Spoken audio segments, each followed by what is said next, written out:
Hi friends, welcome back to Revas world. இன்னைக்கு நம்ம ரேவாஸ் வேர்ல்டில் என்ன வீடியோ அப்படின்னு பார்த்தீங்கன்னா, இன்னைக்கு நம்ம வந்து கேசரி ப்ரீமிக்ஸ் தான் நம்ம இன்னைக்கு ப்ரிப்பேர் பண்ண போகிறோம்.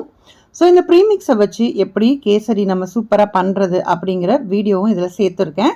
ஸோ வீடியோவை முடிஞ்ச அளவுக்கு ஸ்கிப் பண்ணாமல் பாருங்கள். வாங்க இப்போ வீடியோக்குள்ளே போகலாம். இப்போது கேசரி ப்ரீமிக்ஸ் பண்ணுறதுக்கு ஒரு அடி கனமான பாத்திரம் வந்து எடுத்து வச்சுக்கோங்க. இப்போ இதில் வந்து ஒரு 4 டேபிள் ஸ்பூன் அளவுக்கு நெய் வந்து சேர்த்துக்கோங்க. ஓரளவுக்கு என்ன சொல்கிறது, ஒரு 1/4 கப் இருக்கு இல்லையா, அந்த 1/4 கப் மெஷர்மெண்ட்டில் கொஞ்சம் கம்மி பண்ணிவிட்டு சேர்த்திங்கன்னா கரெக்டாக உங்களுக்கு வரும். ஏன்னா இந்த அளவுக்கு நீங்கள் நெய் சேர்த்திங்க அப்படின்னா தான் அந்த டேஸ்ட்டும் சரி, அந்த பர்ஃபெக்டாக வந்து உங்களுக்கு வறுக்கும் போதுமே அந்த நல்ல வாசனையோடு உங்களுக்கு கிடைக்கும். இப்போது இதில் வந்து முந்திரி பருப்பு சேர்த்து நம்ம வறுத்துக்க போகிறோம். முடிஞ்ச அளவுக்கு முந்திரி பருப்பு ஒரு 50 கிராம் ஆச்சும் நீங்கள் எடுத்துக்கோங்க. அப்போ தான் வந்து ஓரளவுக்கு அந்த முந்திரி பருப்பு நிறையா இருந்தால் தான் சாப்பிடும்போது நல்லா டேஸ்ட்டாக இருக்கும். என்கிட்ட கம்மியாக இருந்ததுனால நான் கொஞ்சம் கம்மியாகவே போட்டிருந்தேன். இப்போ இது கூட கொஞ்சமாக வந்து கிஸ்மிஸ் வந்து சேர்த்துக்கோங்க. இதுவுமே உங்களோட ஆப்ஷனல் தான். உங்களுக்கு கிஸ்மிஸ் பிடிக்காது அப்படின்னா நீங்கள் வந்து ஸ்கிப் பண்ணிடுங்க. எனக்குமே கிஸ்மிஸ் வந்து பிடிக்காது. ஸோ இருந்தாலுமே நான் அந்த வீடியோக்காக கொஞ்சமாக ஆட் பண்ணியிருக்கேன். இப்போது இது ஓரளவுக்கு நல்லா வறுபட்டு வந்ததுக்கப்புறமா இதில் 1 கப் அளவுக்கு வந்து ரவை சேர்த்துக்கோங்க. ரவை வந்து முடிஞ்ச அளவுக்கு ரொம்ப பொடி ரவையாக இல்லாமல் கொஞ்சமாக பரவாயில்லாமல் பார்த்து எடுத்துக்கோங்க. ஸோ அந்த மாதிரி இருந்துச்சு அப்படின்னா தான் அந்த கேசரி ரொம்பவே பர்ஃபெக்டாக வரும். ரொம்ப வந்து நைஸாக இருந்துச்சு அப்படின்னா ஒரு மாதிரி கொலன்னு இருந்த மாதிரி இருக்கும். ஸோ அதுக்காக தான் இந்த அளவுக்கு பார்த்துட்டு சேர்த்துக்கோங்க. ஸோ இப்போ ரவையை நல்லா வறுத்துக்கணும். அந்த வாசனையும் வரணும், அந்த கலருமே லைட்டாக வந்து சேஞ்ச் ஆகும். ஸோ இந்த அளவுக்கு நீங்கள் வறுத்தீங்க அப்படின்னா ரொம்பவே நல்லாயிருக்கும்.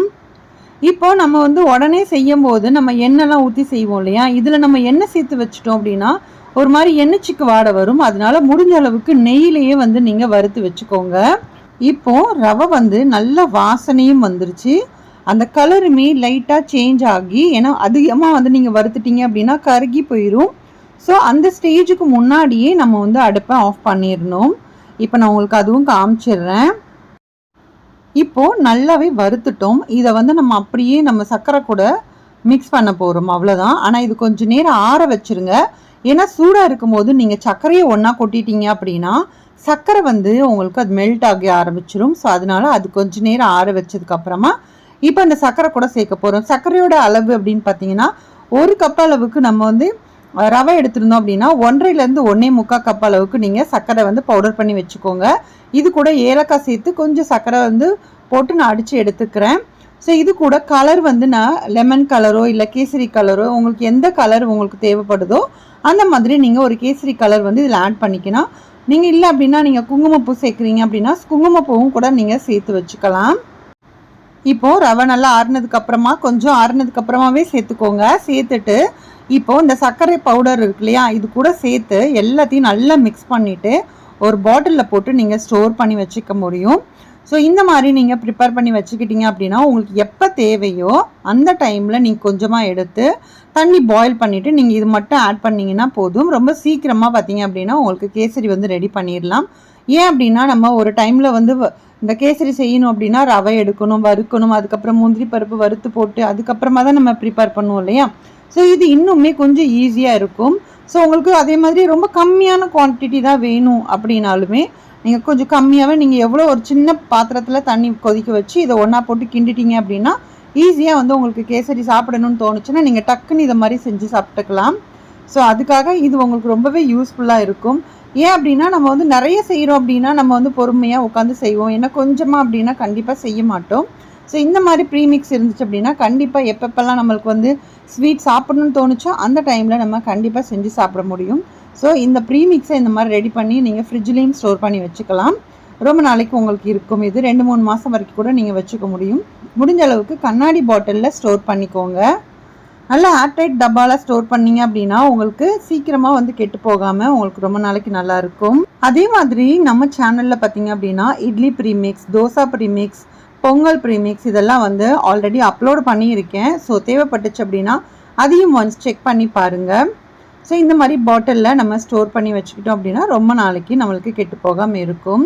ஸோ இப்போ வந்து கேசரி ப்ரீமிக்ஸை வச்சு நம்ம கேசரி எப்படி பண்ணுறதுன்னு தான் இப்போ பார்க்க போகிறோம். ஒரு பேன் வந்து எடுத்து வச்சுருக்கேன்.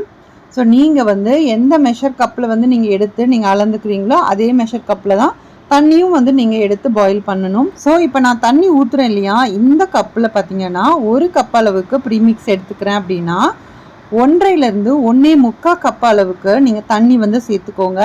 சில நேரங்களில் நீங்கள் யூஸ் பண்ணுற ரவையை பொறுத்தும் கொஞ்சம் முன்ன பின்ன டிஃப்ரெண்ட் வரும். அது நீங்கள் ஒரு டைம் பண்ணும்போது உங்களுக்கு தெரிஞ்சிடும்.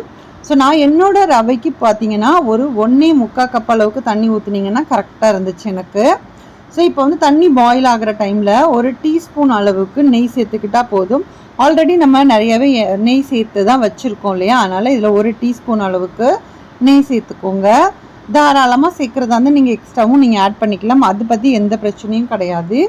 ஸோ இப்போ வந்து நெய்யை சேர்த்து இந்த மாதிரி தண்ணியோட கொதிச்சிச்சு அப்படின்னா அந்த நெய்யுமே மெல்ட் ஆகும் இல்லையா, அதுக்காக இந்த டைம்லேயே நான் வந்து நெய்யுமே சேர்த்துட்டேன். இப்போ இது வந்து நல்லா கொதிச்சிட்ருக்கு.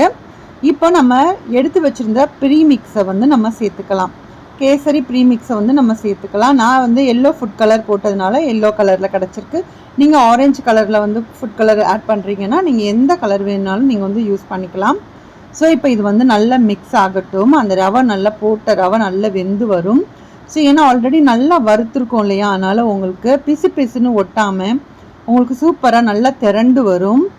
ஸோ இந்த டைமில் பார்த்தீங்க அப்படின்னா நல்லா சுருண்டு வந்த டைமில் நீங்கள் வந்து அடுப்பை ஆஃப் பண்ணிவிட்டு ஒரு 5 நிமிஷம் போல் சும்மா மூடி போட்டு வச்சிட்டிங்க அப்படின்னா இன்னும் பர்ஃபெக்டாக உங்களுக்கு கேசரி வந்து ரெடி ஆயிரும். இப்போ லைட்டாக மேலே சும்மா கொஞ்சோண்டு நெய் தடவிட்டு மூடி வச்சுட்டேன். இப்போ நல்லா ஒரு 5 நிமிஷத்துக்கு அப்புறம் ஓப்பன் பண்ணி பார்க்கலாம். சூப்பராக உங்களுக்கு கேசரி ரெடி ஆயிடுச்சு. இந்த கேசரி ப்ரீமிக்ஸ் வீடியோ உங்களுக்கு பிடிச்சிருக்கும் அப்படின்னு நினைக்கிறேன். வீடியோ பிடிச்சிருந்தா வீடியோக்கு ஒரு லைக் கொடுங்க. இது வரைக்கும் நம்மளோட ரிவாஸ் வேர்ல்ட் சேனலை சப்ஸ்கிரைப் பண்ணலை அப்படின்னா ப்ளீஸ் சப்ஸ்கிரைப் பண்ணிக்கோங்க. அதே மாதிரி உங்கள் ஃப்ரெண்ட்ஸ் அண்ட் ஃபேமிலிஸ் கூட முடிஞ்ச அளவுக்கு நம்மளோட சேனலை ஷேர் பண்ணியும் விட மறக்காதீங்க. ஸோ நெக்ஸ்ட் ஒரு இன்ட்ரெஸ்டிங்கான வீடியோவோட மீண்டும் உங்களை வந்து சந்திக்கிறேன். Bye. Thanks for watching.